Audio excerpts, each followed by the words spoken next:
I wanted to create a little walkthrough for you guys so that you can view it prior to picking up Roly Poly and start familiarizing yourselves with the camper van itself, so that you might be prepared to ask some questions on the day of your pickup.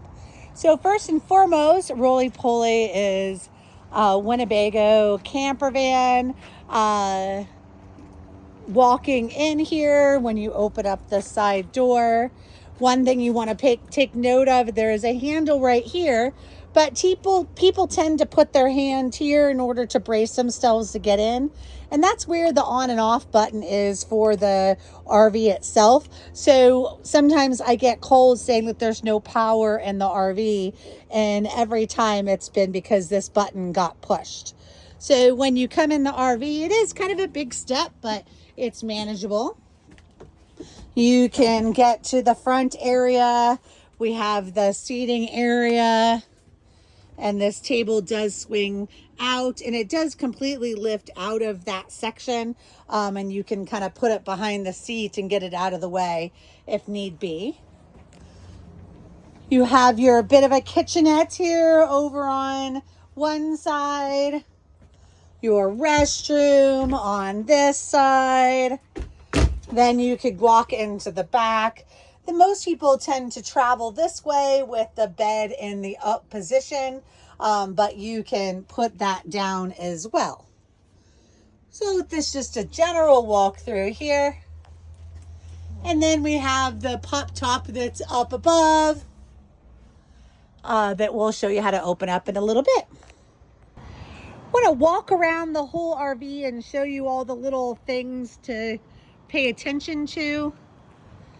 So coming in, this is obviously the driver's door. It's a pretty good step to get in.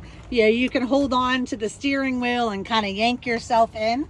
I want to point out the parking brake. It is here on the side, and kind of like that old-fashioned parking brake. One thing that I've noted about this camper van is that if you release this parking brake, 9 times out of 10, you're going to release it to like that position. And when you go and look on the dash, it's still going to tell you that it has the parking brake on. It goes down a lot farther than what you would ever imagine. So when you put that parking brake on, just make sure that the parking brake light is off in the vehicle before you start driving. There are some lumbar supporty things and ways to adjust the seats. And then these little things on the side here, that moves the back forward and back. And then we have a regular bar that pushes the seat forward and back.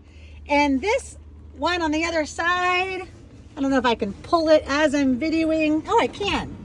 It actually moves the whole entire seat so that you can face the seats towards the back, when you're at a camp location. So that provides you an opportunity to sit 2 at the table. Next up is the gasoline. The gasoline, it's just regular unleaded gasoline. No reason to put anything special in it. Some of them, and I'm pretty positive with Roly Poly, if you just shove the gasoline in there, the gasoline pump in there, it's not going to stay locked. So I find sometimes that I have to pull it out about an inch, and then I can push the locking mechanism so I can, do some other things while I'm filling up the gasoline. If you ever need to know the tire pressures and such, there's a little sticker inside the vehicle that tells you what they should be in the front and the back. It'll show you 65 in the front, 80 in the back. So there's information there if you ever forget. We have some exhaust here. These could have some hot air coming out of them, so be careful. This is actually the exit to your toilet and how you would dump it. There were 2 buttons, but right now there's just one. You would push that button to open it up, and you'll see this is where your toilet canister is. So underneath, there's a little blue lever. I always tell you, pull this blue lever and pull it out. But if it any time doesn't actually pull out, there's nothing with an RV that you have to be really strong for. Everything is about doing it right. So if you went to raise this little blue latch and it didn't come out, well, what that means is that your toilet is in the open position. It's in the flush position on the inside. So it wants to make sure that if somebody was using the restroom inside, that it was actually going to go into your canister. So to dump it, you would take this canister completely out. You'll see that there's this blue little thingy here. You would turn that. Again, it's very difficult to do with one hand. You would turn that to the open position, out, take this cap off, and you would dump it into a campground dump facility. Some people have asked if they could just dump it in a toilet, in a restroom, and I don't necessarily think that that's a great idea. I find that there's always a possibility that you could miss, and then you're having to clean up a whole bathroom, and that's pretty horrible. You can also turn these valves to open and close things, and I always think that it's great to hose it all out when you're done. Oops, I didn't show you, but there is a little handle here that you actually can raise, and it kind of turns it into like a rolling suitcase that you can roll it to the dump to a different location if you need to. You just push it shut. Then underneath that, you have your gray tank waste area. Funny thing is that the hose for the gray tank is all the way on the other side. Underneath in this little compartment, you would turn that to open it, pull it all the way out,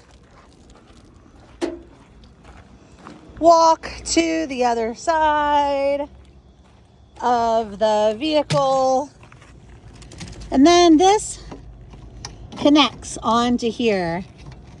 And you'll notice it's kind of snug. And then this end goes in the ground at the dump facility.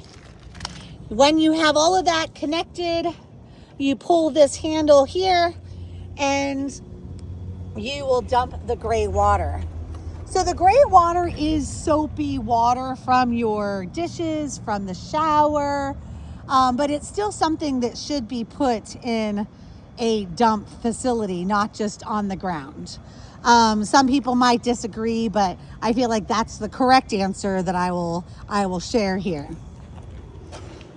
Always make sure that you are maintaining the tire pressures on your tires. That's the largest safety mechanism while you're driving.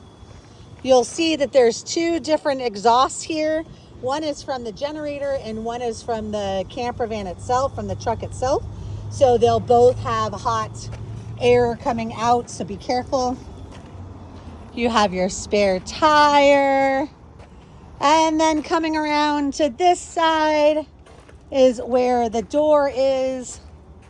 And then you have your passenger side, and the seats do the same tricks as they do with the other side.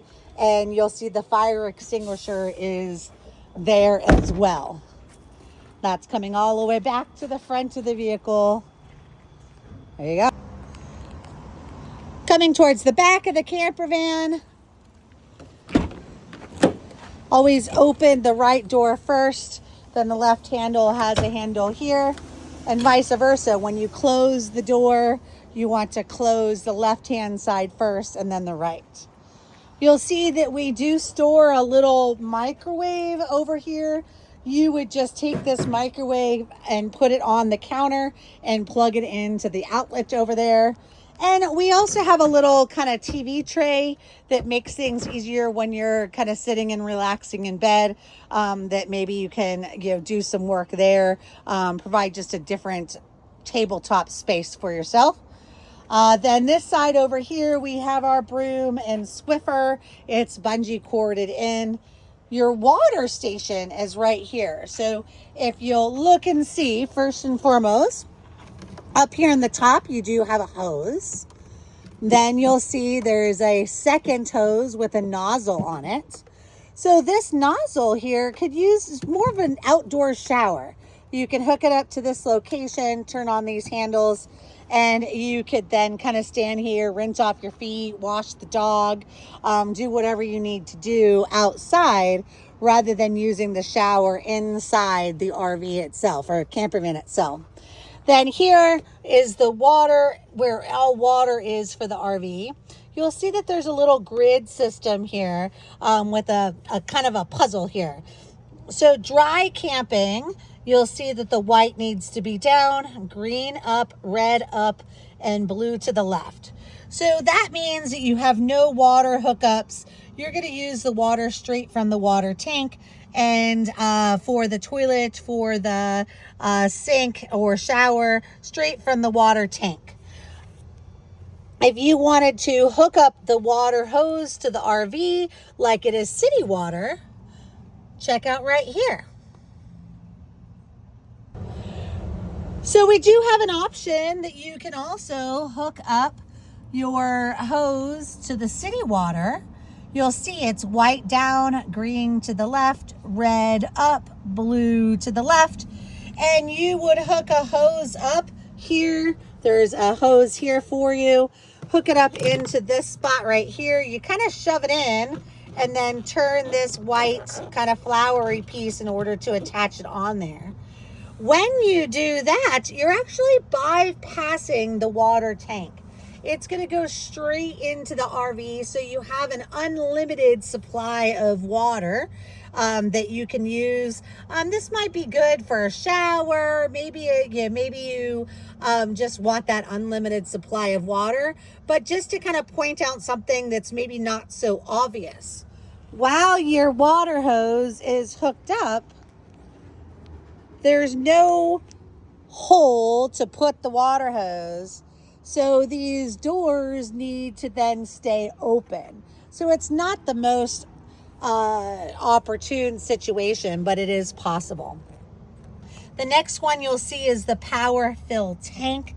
That is white down, green to the left, red up, and blue down. So this, again, you would hook up the water hose to this area here, and you would fill the water tank. I'm going to crawl in real quick to show you where the water level is shown. Once you come in the RV itself, there's a little water gauge dial here. When you put on the water, there's a button at the top to turn on a light. You'll see right now the water tank is about a third full. Hopefully when you pick up the RV, it will be full. But that's how you see the water level.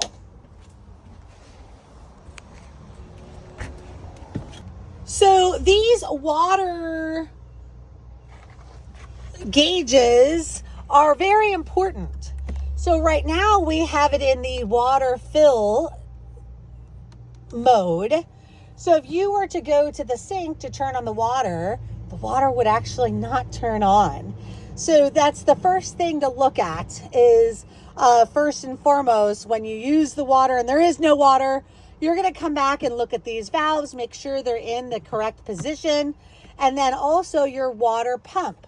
So you'll see that you have a water pump button here. You'll see that that light will turn on. There's also a water pump button over at the main panel. So you just need to make sure that the water pump is on.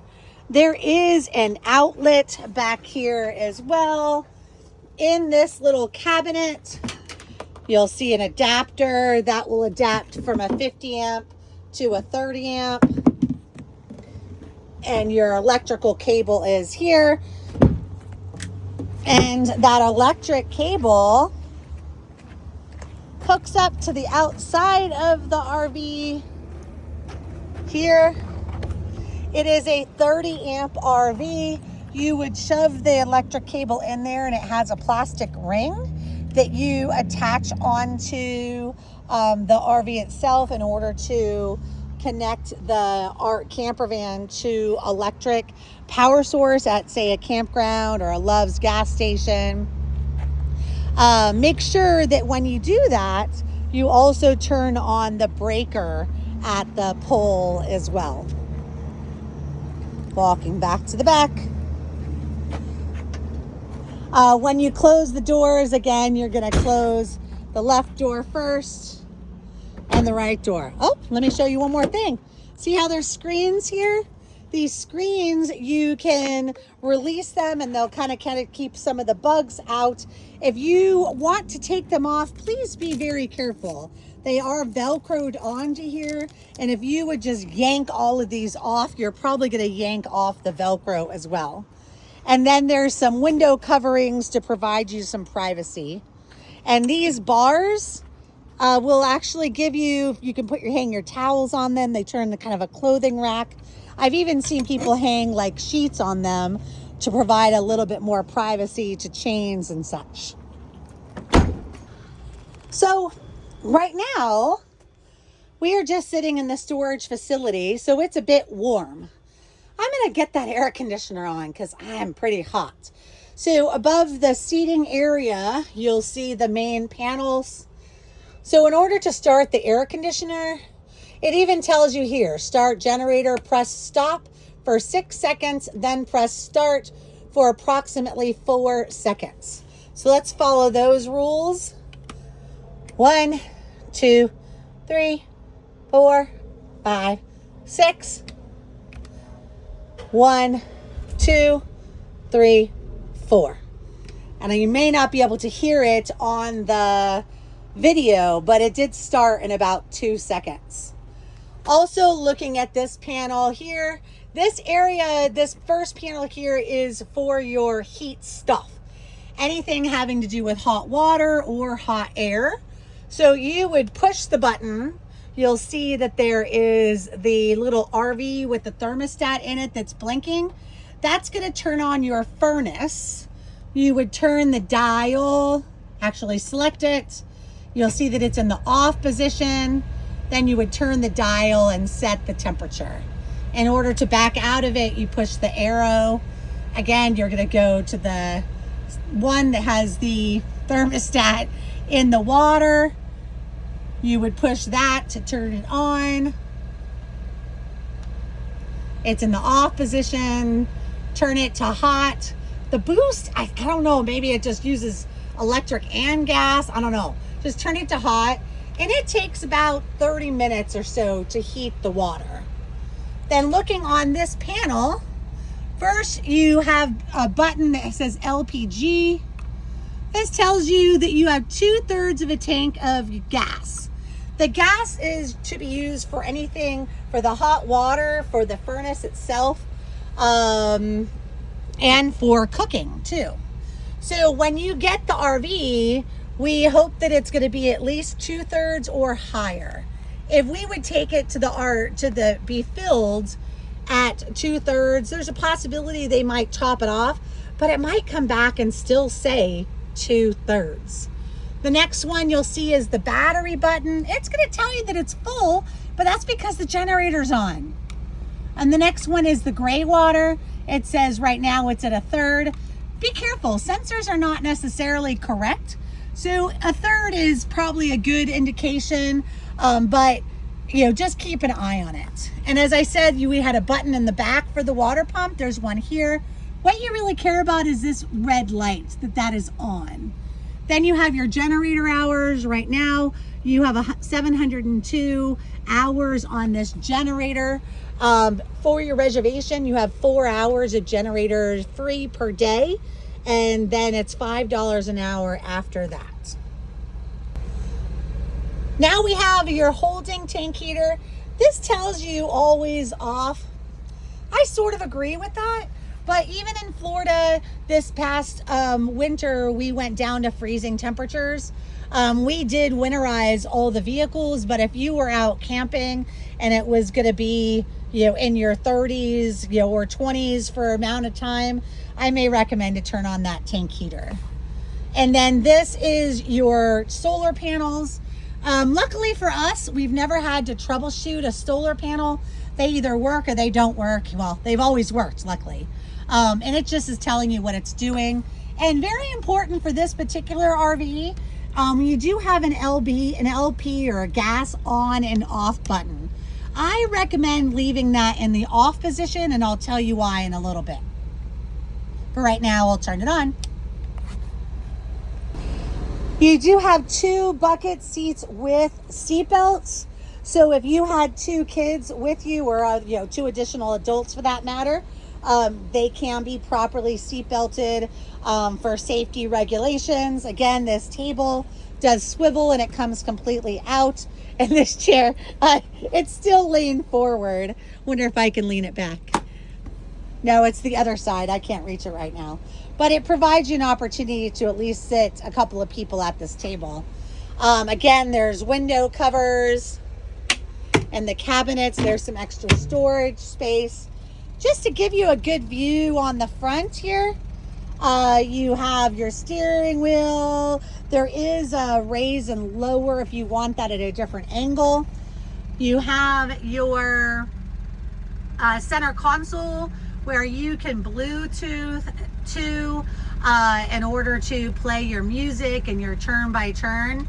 And what's a fun feature is that rear view mirror that you're used to kind of looking outside the back of your car when you're driving. It's actually a camera, and that's actually your rear view camera, so that you can see behind you when you are driving. Make sure that you always keep your keys with you. One of the things that this camper van sort of annoys me about is that if you forget to open the side door or the back door, they stay in the lock position unless you manually unlock them with your remote. It is a key start, so you would need the key in there, and everything else is pretty much standard. One of the primary concerns here in Florida are the AC units. So this one only will operate with the generator on. So you do have to make sure that the generator is on before turning on the air conditioning. It is a manual. You turn it to off. It's actually in the on position, but you would turn it to off and then turn the dials to fan and to cool. You'll see that we do have some little vent directioner thingies here. This might help so that you have the bulk of the AC going in a location that you like. When you get the RV, I'm hoping that my cleaning crew did clean out these filters, but especially if you're on a larger trip, you may need to keep these filters cleaned as well. And I'm having a hard time getting it out here. Oh, everything fell out. So this is just a little simple filter. You can just take it, put it on the counter, and just wipe it down with a sponge or paper towels, and then put it right back up into that spot. It is really important with these smaller AC units that you keep the filters on. Okay, I got the AC back together, and now I'm going to turn it on because I'm still hot.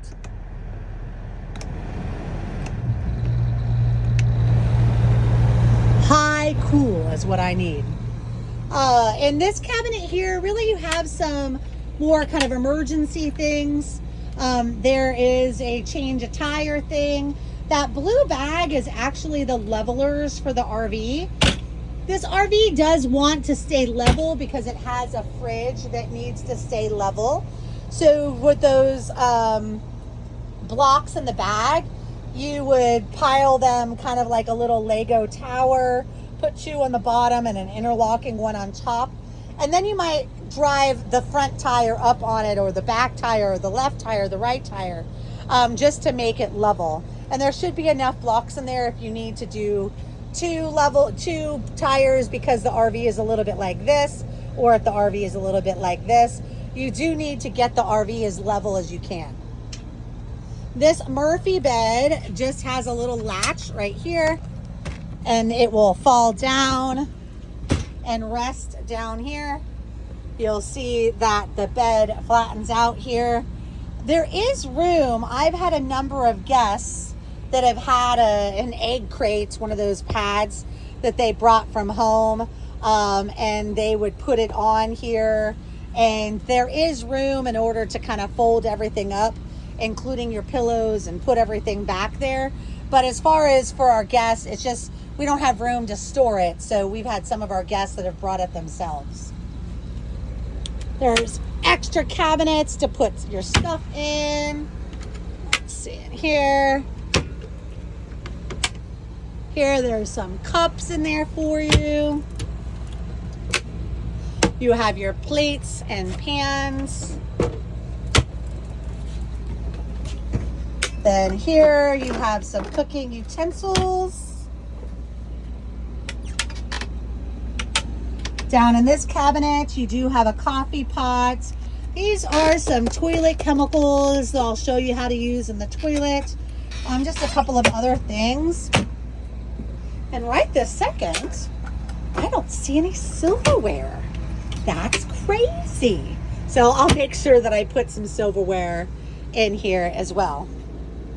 So we have your sink, does have a cover on it. Please make sure you put basically nothing other than water down the drain. There is a drain to try to help keep you from putting stuff down. There obviously is no garbage disposal, so you need to just make sure, because this stuff will just sit in the gray tank and just get gooky. I must have the water valves incorrect in the back. Let's see. You do have a little cutting board or just an extra little counter space. Make sure that's locked on the bottom before travel. You have your stove top. And I did mention with this particular RV, it's very important to leave the gas off over there, because these, when you go to light them, you could just sort of be wiping things. And see, I've already turned that into the on position.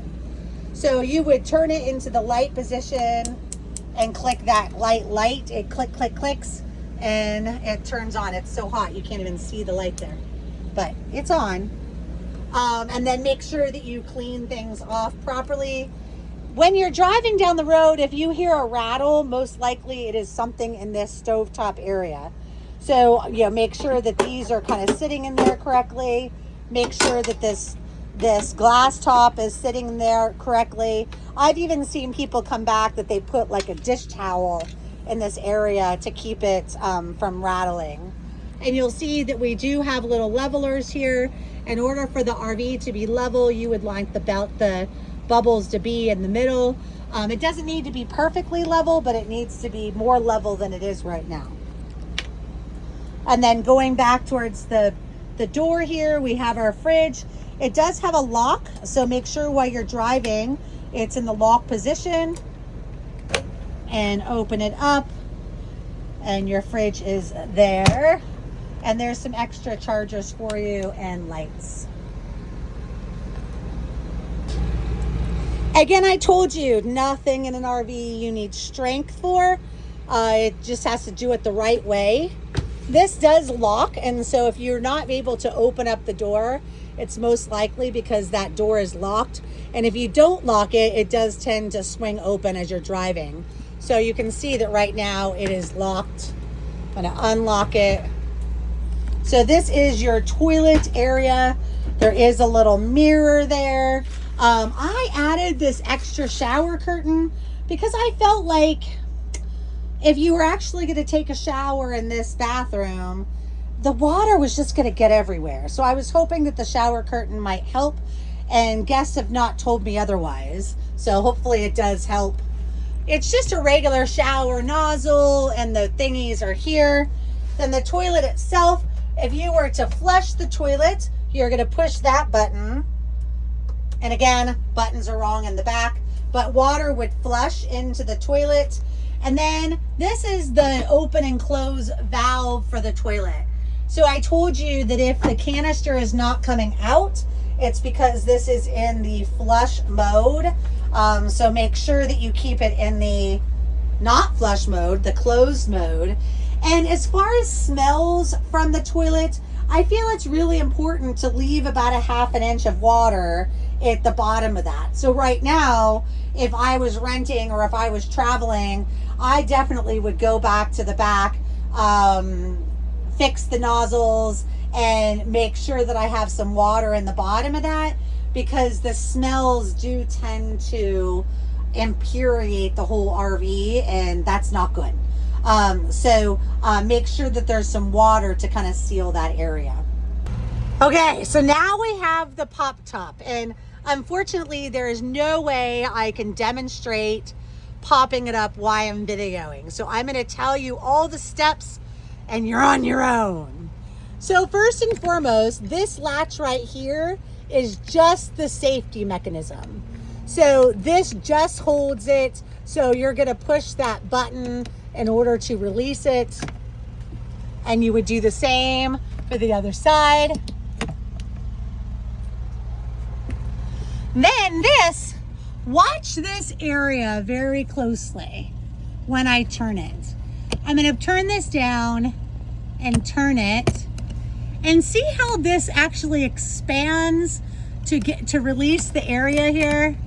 So now you actually can unclip this and get it off of the little latch. And of course, with one hand, I can't do it. I'm going to do the other side and see if it shows you better.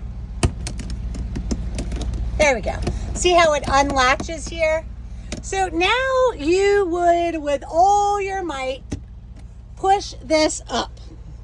Now, I think I've said twice in this video that you don't need strength in order to do anything. I kind of disagree with this pop top. I find that you need to stand on the seats, make sure that this is completely out of the way so you are not stepping on the table, because the table itself will not withstand any sort of weight. I feel like you need to stand there, and then you need to push this up.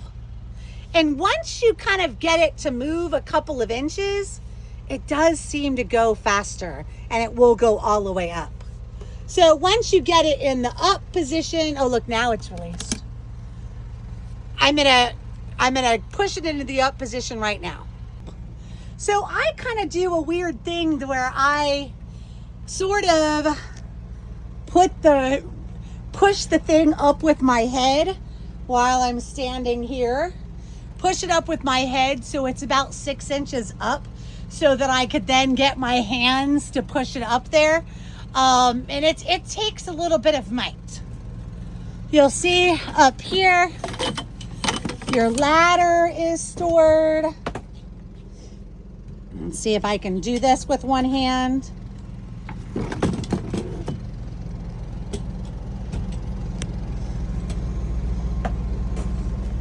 You fit the pieces together. I'm gonna have to unplug here for a second. So I finally got it together. In order to latch it, you put these little latches on it and push it down on both sides. And this ladder, you'll see it's actually upside down. See if I can flip it. This ladder locks in that position there.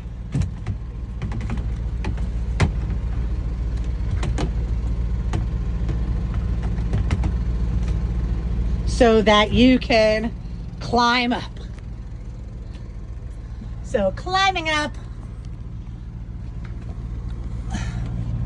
you have plenty of room. It's actually almost like a full-size bed. You'll see there's vents, there's windows you can open, there's vents that you can turn on, there's even power and lights and USB ports and stuff up there. It's actually kind of nice, especially for kids, but adults as well. Up in that little area, there's the windshield, or the front window covers. Especially in the Florida summer, I feel like it's really important to keep those windows covered, because it turns into a greenhouse and it's just so hot. and the air conditioning really doesn't have a chance to keep up. And then you'll see that this does screen in. You can unsnap these to release this. And it's kind of funny. Yes, it does have a zip that will zipper it. But my daughter discovered one day how she was so amazed that there was a little thing here that's magnetic as well. So once you zip it and you're just going in and out of the RV that way, you can do the magnetic to walk in and out, and it will close back up again. So just sort of to show you the top when it is open. Look at that. It's so cute. The kids are gonna love it, or anybody is gonna love it. It makes roly-poly technically sleep 4, even though it's a camper van. It does allow you the opportunity to sleep 4. I don't know if I would say 4 adults comfortably, but maybe. Depends on how comfy and cozy you guys are. So when you come for your walkthrough or to pick up the RV, I'm going to ask you guys to walk around the vehicle as well and to see what blemishes and things that you can find. I always feel that although we're documenting the condition of things, I feel like it's good for you to document them as well. On this roly-poly, at least right now, you'll see that there's a pretty good gouge here. Right now we have a fender that's missing, that's on back order. There's a couple of blemishes inside. You'll see there's some water damage on the floor there. So I always think that you need to make sure that you're documenting things as well as we are. And I just saw one thing that I didn't tell you. See underneath that step, there's that yellow, let's see, can I see it in here? Yeah, there it is. There's that yellow little cap there. That's actually where the propane is filled from. And there is an emergency stop overriding thing there as well. And there's an on and off button. So I've had some renters come back that had turned off the emergency, or turned off the on and off outside the RV as well. So I hope you've enjoyed this walkthrough of roly-poly. Reach out to me while you're on your reservation. I always love to see pictures of everybody enjoying themselves. And we will talk to you soon. Happy camping.